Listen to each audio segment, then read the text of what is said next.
നിങ്ങളാരെങ്കിലേ bear clock technique എന്നും പറഞ്ഞ് കേട്ടിട്ടുണ്ടാ? ഒന്നുമില്ലാന്നേ, കൈതാ picky കാണുന്ന പോലെ വെച്ചിട്ട് കട്ട് ചെയ്തിട്ടുണ്ടെങ്കിൽ കയ്യുമ്പോൾ മുറി പറ്റൂല. ആ ടെക്നിക്കിനെ പറയുന്ന പേരാണ് ബെയർ ക്ലോക്ക് ടെക്നിക്ക്. നമുക്ക് എന്ത് ബെയർ ക്ലോക്ക് ടെക്നിക്കില്ലേ, അതിനെല്ലാം അതിൻ്റെ അപ്പുറം ചെയ്യുന്നതായിരിക്കില്ലേ നിങ്ങളെ മനസ്സിലിപ്പോൾ ഉണ്ടാവുക.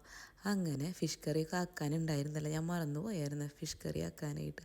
അങ്ങനെ വേഗമൊക്കെ സെറ്റാക്കി ടിഫിൻ ബോക്സൊക്കെ സെറ്റാക്കി സ്കൂളിൽ ചെന്നിട്ട് നമുക്ക് ഒരുവിധം ഫ്രീ ആയിരുന്നു കേട്ടോ.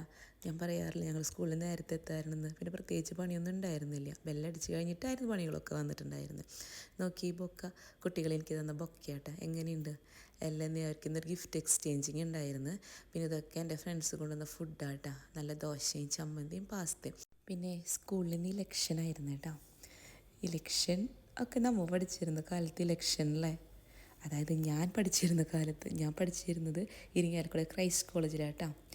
അന്നത്തെ ഇലക്ഷൻ എന്നൊക്കെ പറയുമ്പോൾ എൻ്റെ പൊന്നെ ആലോചിക്കാനേ വയ്യ. ഇതാരെങ്കിലും കണ്ടിട്ടുണ്ടോ? തമിഴ്നാട്ടിൽ നിന്ന് കൊണ്ടുവന്നതാട്ടോ. ഇതിൻ്റെ പേരാണ് പാൽമുറുക്ക്. ഞാൻ കുറച്ചെടുത്ത് നിന്നിട്ട് ബാക്കി സമ്മതിനെ കൊടുത്തായിരുന്നു കേട്ടോ. അപ്പോൾ ഇത്രയേ ഉള്ളൂ കേട്ടോ ഇന്ന്. ടാറ്റ, നാളെ കാണാം.